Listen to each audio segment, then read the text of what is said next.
En marzo de 1944, 76 hombres escaparon por un túnel de un campo de prisioneros alemán en la mayor fuga de la Segunda Guerra Mundial. Su misión, provocar el caos en el corazón de la nación alemana. Cada uno de aquellos hombres sabía que arriesgaba su vida. A lo largo de 3 episodios, utilizaremos la reconstrucción dramática, testimonios de expertos. La Gran Evasión fue un acto de guerra. Y fotografías y documentos nunca vistos. Tengo aquí una carta en clave escrita por mi padre. Para contar la emocionante y verdadera historia llena de ingenio. Los documentos falsificados tenían que tener un aspecto realista. Valor.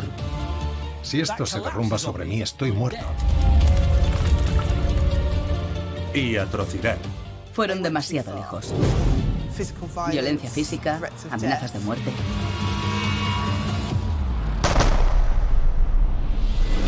En este episodio, revelaremos cómo los prisioneros construyeron 3 enormes túneles. Esta es la tierra original del túnel Harry. Esta misma. Y prepararon a 200 hombres para la fuga. El plan era impresionante en su ambición y magnitud. Esta es la verdadera historia de una de las fugas más audaces de la Segunda Guerra Mundial. Esta es la Gran Evasión. La Gran Evasión. La historia verdadera. Marzo de 1942. En el interior de un bosque, en el extremo oriental de Alemania, se había construido un nuevo campo de prisioneros de guerra. El campo que estamos viendo es Stalag Luft 3, y Luft significa aire. Así que eso nos da una pista sobre el tipo de prisioneros retenidos. Son aviadores. El ejército cuidaba de los capturados de las tropas de tierra y la Luftwaffe de los aviadores derribados. Bueno, más que cuidarlos, los mantenían prisioneros. Aquellos eran cautivos. El comandante a cargo del nuevo campo era el coronel de la Luftwaffe Friedrich von Lindeiner, un veterano de la Primera Guerra Mundial. No era un ferviente nazi, así que su manera de servir al Tercer Reich fue dirigiendo un campo de prisioneros de guerra. No se trata de un comandante de Auschwitz o de un canalla a secas.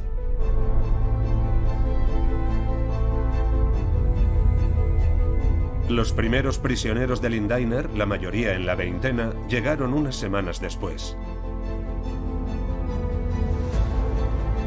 Entre ellos estaban los pilotos Tom Kirby Green y Roy Langlois. Mi padre, Roy y Tom Kirby Green fueron de los primeros en llegar a Stalag Luft 3. Así que se conocieron desde el principio y enseguida se hicieron muy amigos. Mi padre pilotaba un Vickers Wellington la noche en que fue derribado, el 5 de agosto de 1941.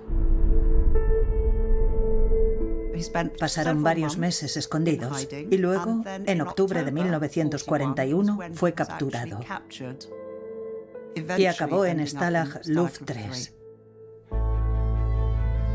Los oficiales de la RAF, Real Fuerza Aérea Británica, fueron alojados en 8 enormes barracones, cada uno de ellos dividido en pequeñas habitaciones con literas. Este es uno de los barracones que compartieron mi padre y Tom Kirby Green. Y el resto son los otros 6 que compartieron ese espacio. Aunque estaban muy hacinados, nunca se quejaron de nada. En ese tipo de circunstancias se suelen crear vínculos muy estrechos.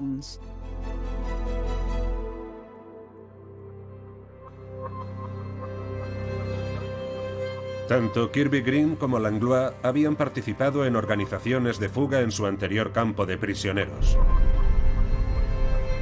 Pero escapar de Stalag Luft 3 sería aún más difícil.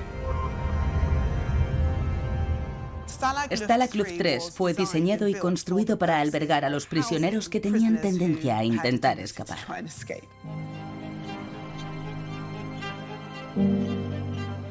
Insistieron en que todos los campos de prisioneros de guerra debían tener una doble valla de alambre de espino y torres de vigilancia espaciadas uniformemente alrededor del perímetro. Además de eso, tenían a sus propios matones, que eran los guardias que patrullaban con perros. Construyeron todos los barracones en el centro del campo, lejos de la alambrada. Se edificaron sobre pilotes, así que en lugar de estar directamente sobre el suelo, invitando a los prisioneros a hacer un túnel, se colocaron unos 30 centímetros por encima de la superficie. Y también instalaron micrófonos en el subsuelo para poder oír cualquier sonido de la construcción de un túnel. Había una unidad de inteligencia militar llamada la Abwehr que suministraba el personal del campo conocido como los hurones porque se dedicaban a hurgar en busca de lo que se pudiera estar haciendo. Pero el mayor disuasivo de todos era el tipo de suelo sobre el que se construyó el campo. Se suponía que era prueba de fugas. Estaba construido sobre arena para que no se pudieran hacer túneles. Quien haya tratado de construir un túnel en la playa sabe que es imposible.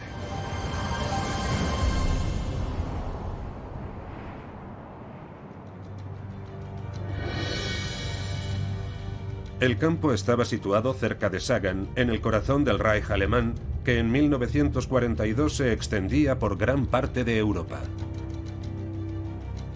Las cosas marchaban bastante bien para la Alemania nazi. Tenían la guerra relámpago.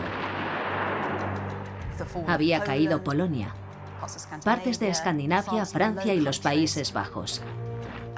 Y creo que eso les había dado una enorme confianza. Para volver a casa, un fugado tendría que atravesar cientos de kilómetros de territorio controlado por Alemania y llegar a un país neutral como Suiza, España o Suecia. Pero nada de aquello fue un impedimento para evasores comprometidos como Tom Kirby Green y Roy Langlois. Tan pronto como llegaron al nuevo campo, ambos se unieron a la organización de fuga secreta. El Comité X era esencialmente el comité que había dentro de cada campo para organizar las fugas y llevar a cabo el trabajo de inteligencia. Se consideraba que lo correcto era atacar al enemigo de alguna manera.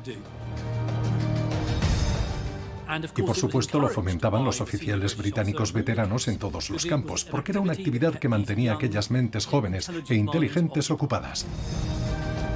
Con el equipo constituido, el comité de fuga pronto organizaría la primera evasión exitosa de Stalag Luft 3.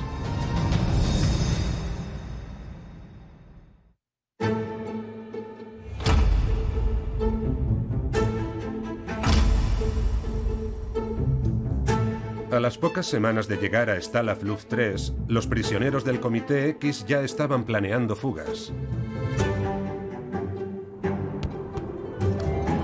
Era algo extraordinario, ya que la vida de estos oficiales de aviación bajo el mando de la Luftwaffe era relativamente confortable. El nivel y la calidad de vida de los prisioneros de guerra en Stalag Luft 3 era probablemente mucho mejor que los de la gran mayoría de campos de prisioneros de guerra. Tanto Alemania como el Reino Unido eran miembros de la Convención de Ginebra. A los prisioneros de guerra se les permitía recibir y enviar correo a casa y podían recibir paquetes y cajas de comida de casa y de la Cruz Roja.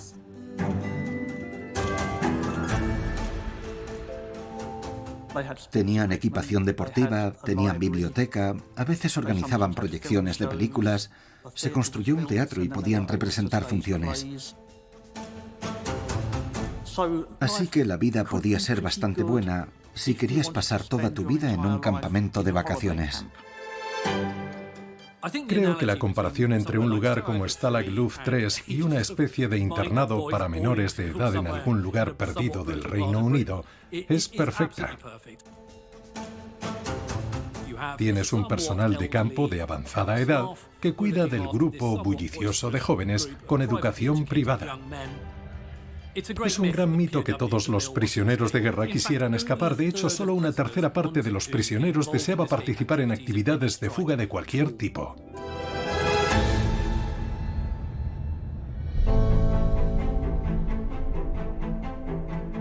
Pero entre los prisioneros de Stalag Luft 3 se encontraban los evasores más comprometidos y hábiles de la Segunda Guerra Mundial. Y el cerebro de la gran evasión ni siquiera estaba allí todavía. Permanecía huido en la Europa ocupada. Roger Bushell era original, carismático y quizá complejo también. Al comienzo de la guerra se le dio el mando del Escuadrón 92.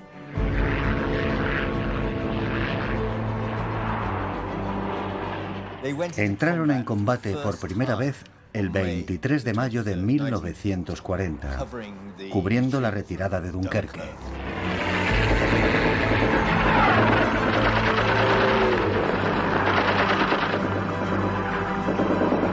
La idea de una buena guerra que Roger Bushell tiene en la cabeza es derribar a un montón de alemanes y luego regresar a casa buscando té, medallas y mujeres.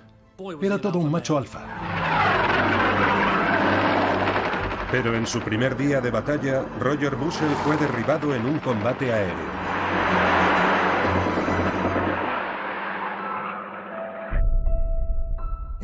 Consiguió hacer un aterrizaje de emergencia y salir del avión. Creía que estaba detrás de sus propias líneas, así que se sentó junto a un árbol y encendió un cigarrillo. Y unos minutos después, apareció un motorista alemán y lo hizo prisionero. Lo que no contempla la guerra de Bushell es ser derribado en su primer día de operaciones. Así que se trata de un hombre desesperado por hacer una buena guerra. Y si no puede hacer una buena guerra en el aire, hará una buena guerra en tierra o incluso bajo tierra. En mayo de 1942, Bushell se había fugado 2 veces. La primera llegó hasta la frontera suiza antes de volver a ser capturado. La segunda había huido de un tren que lo transportaba a un nuevo campo y seguía fugado.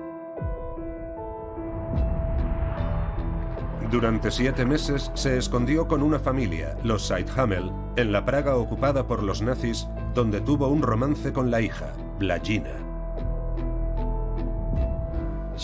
Blagina quería que él se comprometiera a casarse con ella después de la guerra. Bushell dijo que no. Y entonces ella, en su absoluta desesperación, fue a buscar consuelo con un antiguo novio. Pero este se había unido a uno de los grupos fascistas y se había convertido en informante. La Gestapo actuó con toda rapidez. Tras ser capturado, Bushell sufrió durante semanas aterradores y agresivos interrogatorios por parte de la Gestapo. A la familia Seidhamel le fue mucho peor.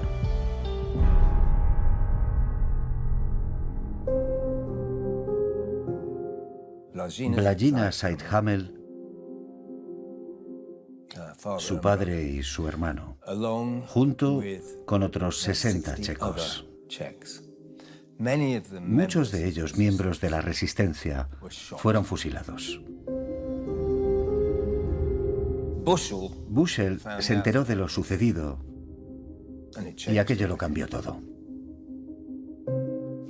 Había visto a los nazis de primera mano y ahora las personas que le habían dado refugio estaban todas muertas.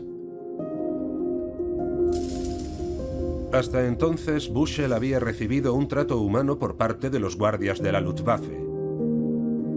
Pero ahora había visto el verdadero corazón oscuro del régimen nazi.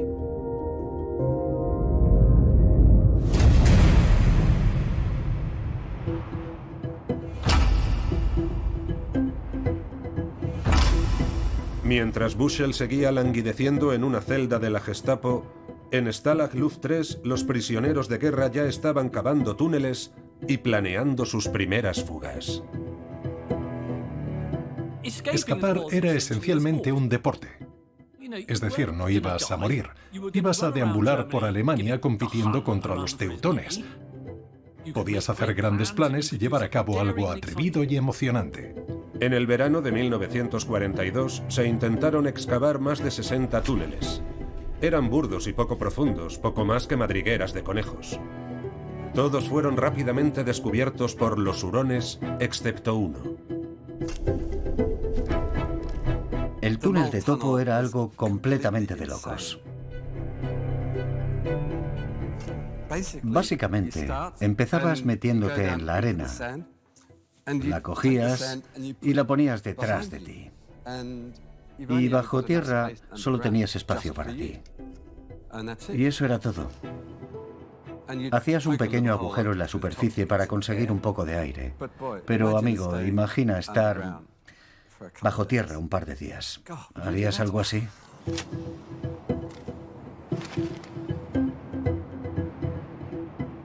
Podían ver el vapor que se escapaba por la hilera de agujeros que habían practicado y temían ser descubiertos en cualquier momento.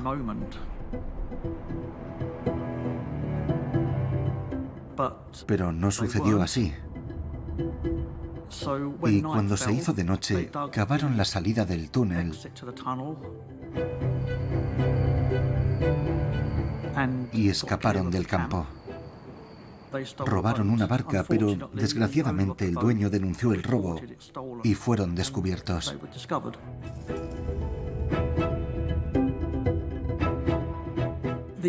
En la otra fuga espectacular de aquel verano participaron un irlandés llamado Toft y un estadounidense del escuadrón Eagle llamado Nichols, a plena luz del día, bajo una serie de elaboradas distracciones. Al amparo de aquellas distracciones, Toft y Nichols saltaron la barandilla de advertencia, llegaron a la valla y empezaron a cortar. Utilizando cortadores de alambre caseros, atravesaron ambas vallas y se subieron a un tren en dirección a Berlín antes de ser finalmente capturados. Cuando regresaron a Stalag Luft 3, el comandante quedó tan impresionado por su valor que les regaló una botella de whisky.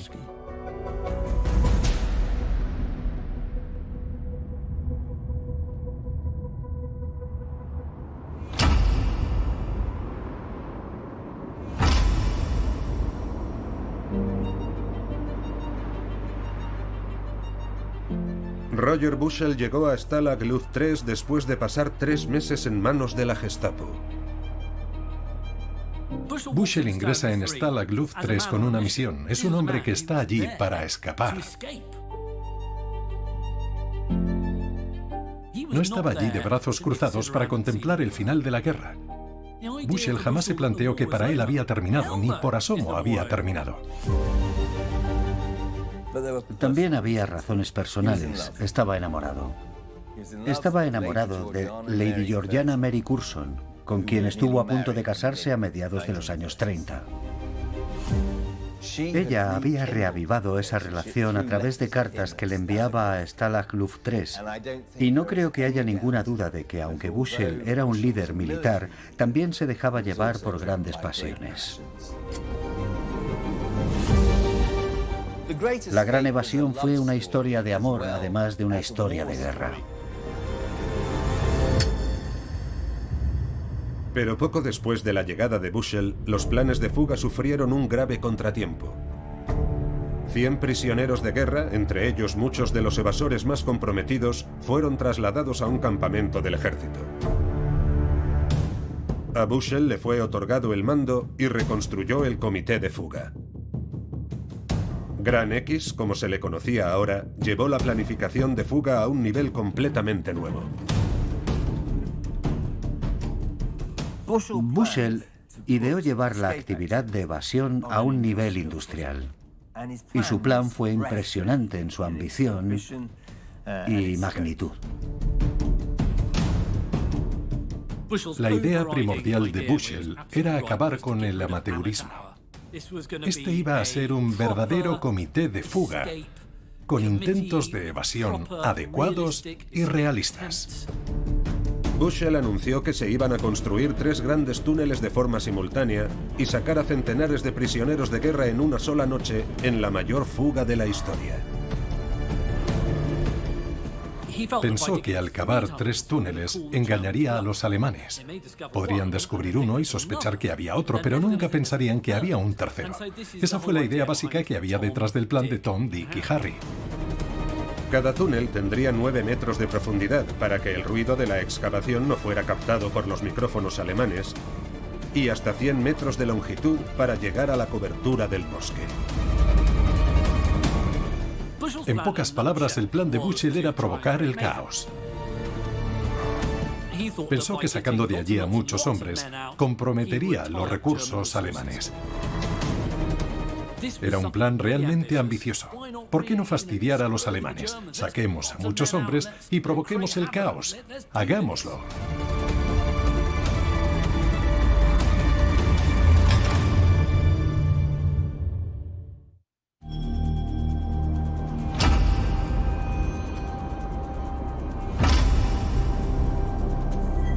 En el invierno de 1942, los prisioneros de Stalag Luft 3 comenzaron a preparar la mayor y más elaborada fuga de la Segunda Guerra Mundial. Miembros de la aviación estadounidense habían comenzado a llegar en gran número y muchos se unieron a la organización de fuga. Todo el mundo dice, no hubo americanos en la Gran Evasión, y esto es una terrible distorsión de la verdad, porque en la preparación de la fuga sí que participaron americanos. Los prisioneros de la RAF provenían de diferentes países de la Commonwealth y también había aviadores de países europeos ocupados. La sensación es que se trata de una historia británica, pero solo el 50% de los fugados eran británicos. Lo más sorprendente fue la ayuda prestada por un gran número de alemanes. Creo que la Gran Evasión es el mayor ejemplo de cooperación anglo-alemana desde la boda de la reina Victoria con el príncipe Alberto. Este fenómeno se debió en gran medida a que en el invierno de 1942 el viento de la guerra empezó a soplar en contra de los alemanes.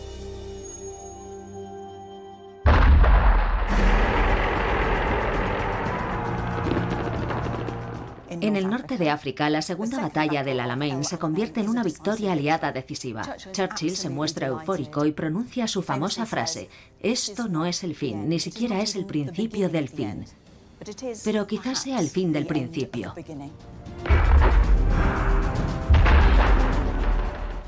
En enero de 1943, la Wehrmacht capituló ante el ejército soviético en Stalingrado. Fue un desastre colosal para la Alemania nazi. Por primera vez se veían obligados a reconocer públicamente que habían perdido una batalla en la Segunda Guerra Mundial. 100.000 alemanes murieron en el campo de batalla o víctimas del frío, y otros 100.000 fueron hechos prisioneros. El golpe a la moral de las tropas germanas fue devastador.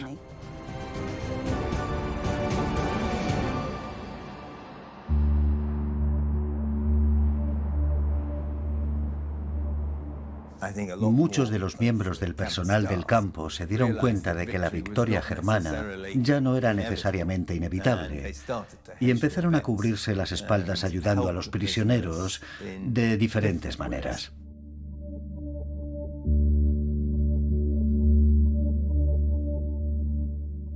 Los prisioneros eran en muchos aspectos más ricos que sus guardias. Tenían, por ejemplo, el equivalente a 10 cigarrillos al día, mientras que los guardias tenían apenas 2. Si los cigarrillos eran la moneda en curso, los prisioneros eran 5 veces más ricos que los guardias. Solo la cuestión de los cigarrillos sirve para explicar la mayor parte de la corrupción que existía. Los aliados recibían además paquetes de la Cruz Roja con todo tipo de manjares. Los alemanes veían esas cosas y se quedaban boquiabiertos. Las raciones de los guardias alemanes eran muy pobres, muy limitadas. El chocolate podía abrirte muchas puertas a la hora de conseguir algo de ellos. Los prisioneros obtuvieron de los guardias artículos esenciales para la fuga, como herramientas, cámaras y documentos de identidad. Pero el soborno no siempre era necesario.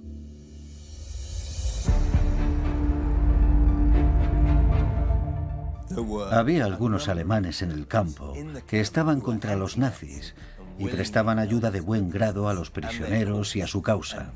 Ellos fueron los que suministraron a Bushel información de inteligencia.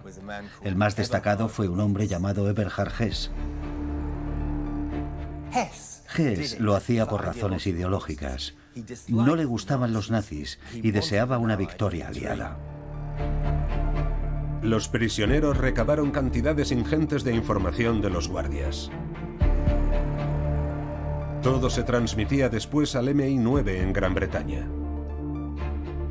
Todos hemos oído hablar del MI5 y el MI6, pero el MI9 se creó en diciembre de 1939 para ayudar a los prisioneros de guerra aliados. El MI9 se comunicaba con los prisioneros de guerra en los campamentos de Alemania o Italia mediante cartas codificadas. Tengo aquí una carta en clave escrita por mi padre, Roy Langlois, dirigida a su hermana en Inglaterra. Se trata de una carta muy extraña por su tono, pero también por su puntuación. Algunas palabras como Rothmans, jugadores, 500 o Guernsey aparecen entrecomilladas, lo que es un detalle muy extraño y peculiar. Los presos sabían que después de un determinado signo de puntuación debían utilizar una determinada letra. Por otro lado, si una carta venía firmada y subrayada, indicaba que esa carta ocultaba un mensaje secreto codificado. Hess suministró información sobre el programa secreto de armamento alemán en Peenemünde, donde se estaban desarrollando las bombas V1 y V2. El hermano de Hess era científico y tenía algunos contactos en Peenemünde.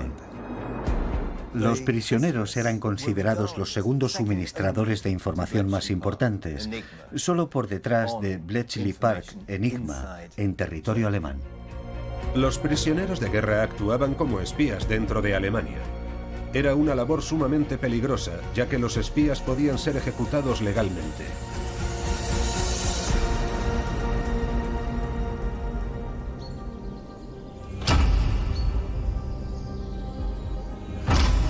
La excavación de los túneles no pudo iniciarse hasta la primavera de 1943.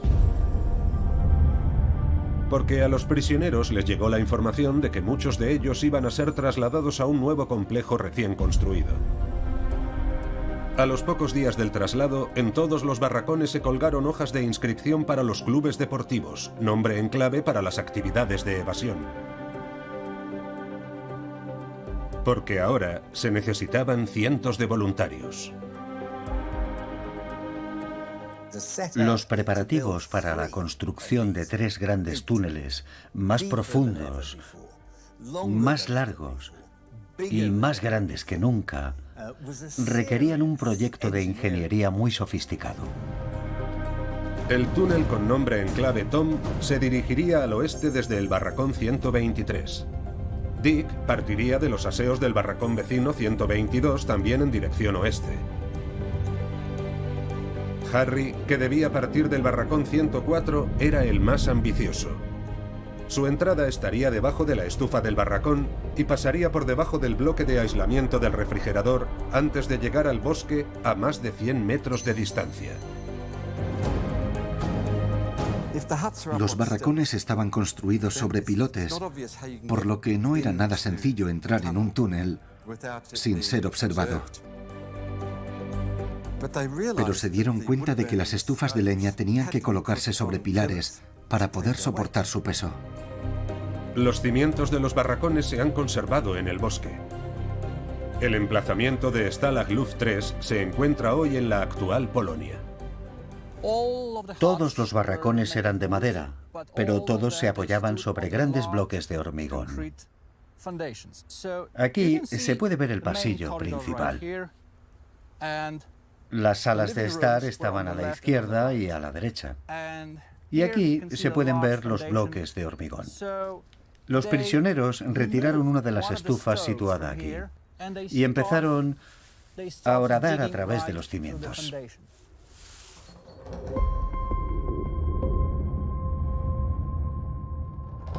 La construcción comenzó el 15 de abril de 1943.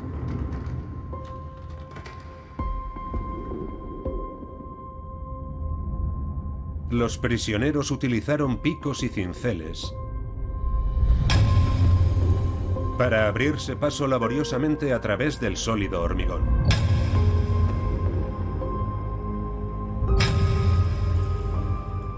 El ruido quedaba disimulado del exterior por las prácticas del coro y los talleres artesanales.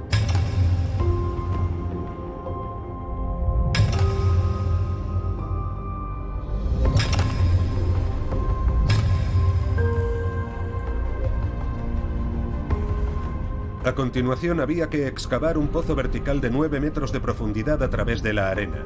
La arena era fácil de excavar, pero difícil de ocultar.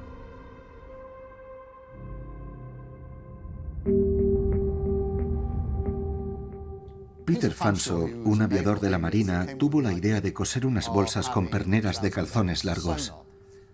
Se podían llevar dentro de los pantalones ordinarios, sujetas con unos clavos, de los que se podía tirar con un trozo de cuerda para dispersar la arena y después pisotearla.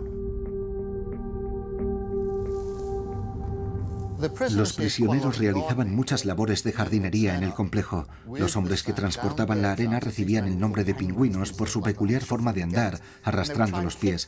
La llevaban allí y la esparcían por los jardines o por el campo de fútbol durante los partidos. De manera que mientras los pingüinos se movían por el campamento, iban dispersando la arena de forma regular.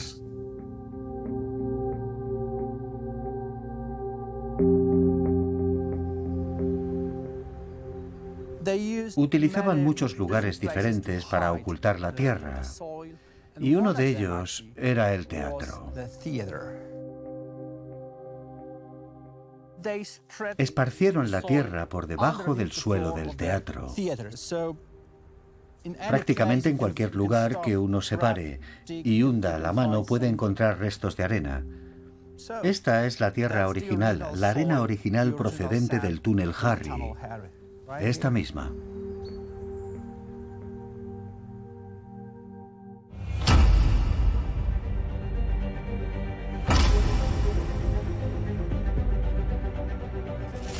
La excavación de los pozos verticales de los 3 túneles llevó 3 semanas.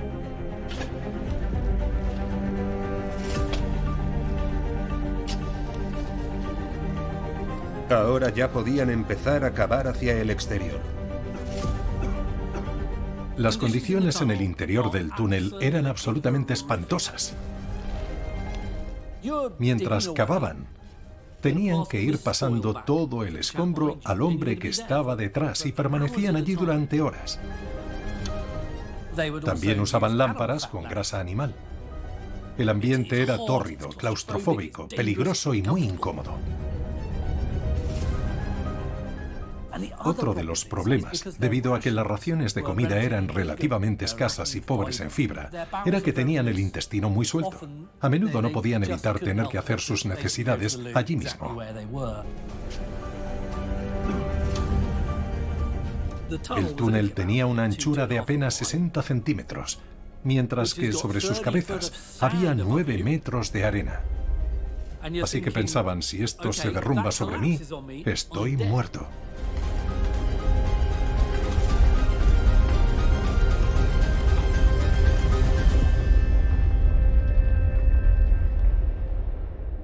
Para evitar el derrumbamiento, necesitaban apuntalar los túneles. El material más abundante que tenían a mano eran las tablas de las camas de los dormitorios.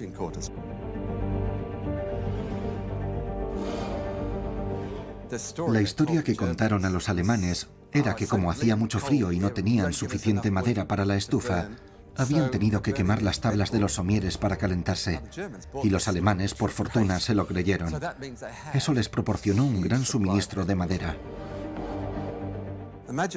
Cortaron las esquinas de las tablas y para ensamblarlas entre sí, idearon un sistema a base de lengüetas y ranuras como este. Como se puede ver, una vez ensambladas todas las partes se obtiene una estructura bastante fuerte. Pero la construcción de los túneles era solo una parte de la operación. Se necesitaba además una gran cantidad de equipamiento para que los 200 prisioneros implicados en la fuga tuvieran alguna posibilidad de éxito. Montaron pequeños talleres en diferentes barracas para fabricar material. Si querían llevar a buen puerto la fuga, necesitaban documentos que pareciesen auténticos. Y esos documentos llevaban sellos oficiales, así que los prisioneros utilizaron los tacones de los zapatos para recortar el diseño del sello. Y esos sellos estaban muy logrados.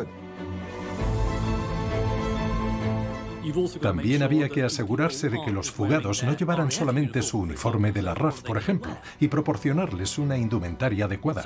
Pusieron en marcha toda una industria para producir todo lo que necesita un hombre durante su vida, con el fin de equiparle y darle la mejor oportunidad de éxito.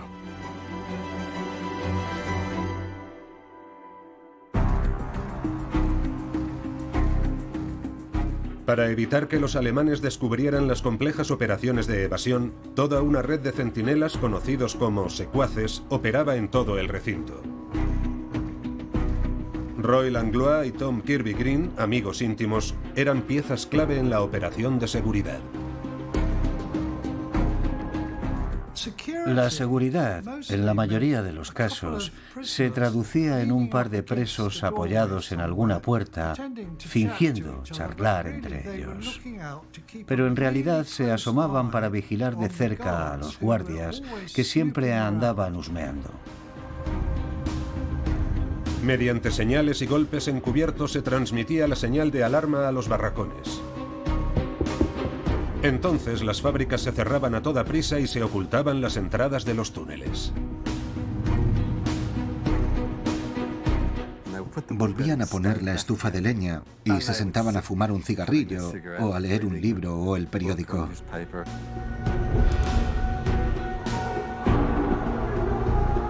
Y si los alemanes entraban, lo encontraban todo perfectamente normal.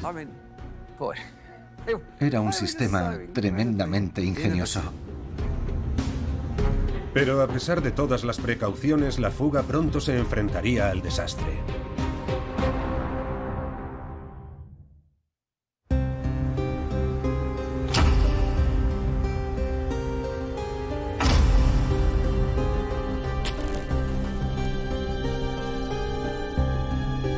Los prisioneros de guerra llevaban 3 meses excavando los 3 túneles simultáneamente.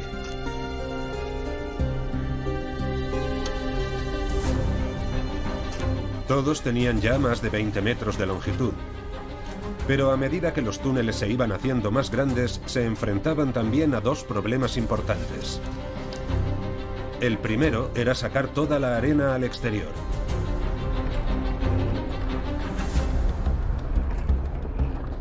Lo solventaron mediante un ingenioso carro que se movía sobre raíles del que tiraban de uno a otro extremo del túnel.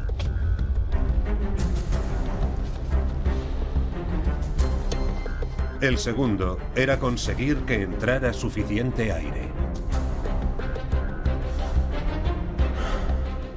En un túnel largo el aire se vuelve viciado y en el interior hace un calor terrible. Aunque pueda parecer que la tierra va a estar húmeda y fría, lo cierto es que el calor corporal genera una atmósfera realmente tórrida. Tenían que asegurarse de contar con un suministro de oxígeno en el extremo del túnel. Pero ¿de dónde podían sacar el aire? Entonces se les ocurrió una forma muy ingeniosa de bombear aire por un tubo hecho a base de ensamblar las latas de comida que los prisioneros recibían en los paquetes de la Cruz Roja.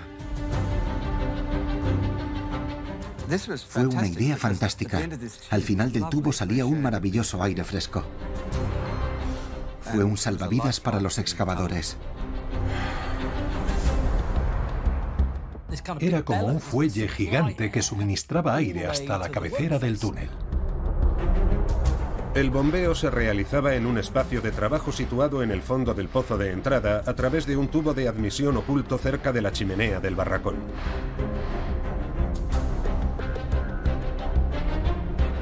Las condiciones de los excavadores también mejoraron cuando instalaron una fuente de luz eléctrica, sirviéndose de materiales robados de los barracones y conectándose de forma clandestina a la red eléctrica del campo.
Se enteraron de sus planes en agosto de 1943.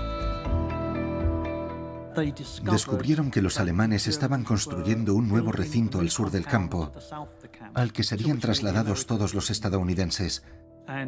El comité de fuga consideró que el traslado de los americanos sería una pérdida terrible. Así que decidieron clausurar el trabajo en Harry y Dick y concentrarse en el tercer túnel.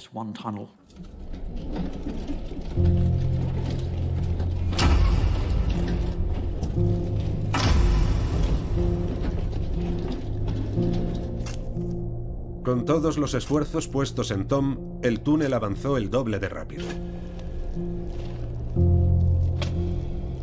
En septiembre tenía 85 metros de longitud y estaría terminado en cuestión de semanas. Los prisioneros estaban a punto de sobrepasar el recinto del campo, estaban a muy pocos metros. Pero cometieron un descuido. Glemnitz notó el aumento de altura en los jardines. Era el jefe de los hurones, el más temido por los prisioneros. Era muy eficiente, aunque no lo era de una forma maliciosa. Hacía su trabajo y los prisioneros le respetaban por ello. Vio a uno de los prisioneros, a un pingüino, sacudiendo los pies para vaciar la arena del fondo de sus pantalones. Y pensó, vale, aquí pasa algo raro. Como consecuencia, los hurones intensificaron sus registros. Uno de los hurones estaba sondeando para comprobar si había algún tipo de espacio hueco. Y al dar un golpe con una varilla, astilló un trozo de la losa que ocultaba la vía de entrada. Los alemanes descubrieron Tom el 8 de septiembre de 1943, cuando apenas quedaban unos metros por excavar. Fue un golpe devastador, especialmente para los estadounidenses. El descubrimiento puso fin a su gran evasión. Roger Bushell, como todos los prisioneros, reaccionó fatal al descubrimiento de Tom. La decepción fue enorme.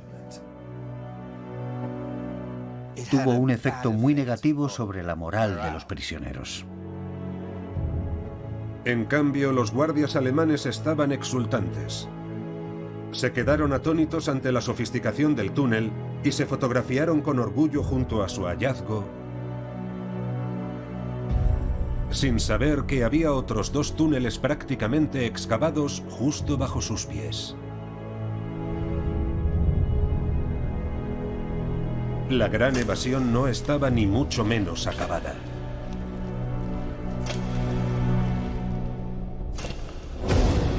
En el siguiente episodio, repasaremos los angustiosos últimos días y horas antes de la gran evasión, cuando una serie de desastres echaron por tierra el audaz plan de los prisioneros. Asomó la cabeza y se dio cuenta de que el túnel no había llegado hasta el bosque. Y pusieron en peligro la vida de los evasores. Mi padre temió realmente por su vida.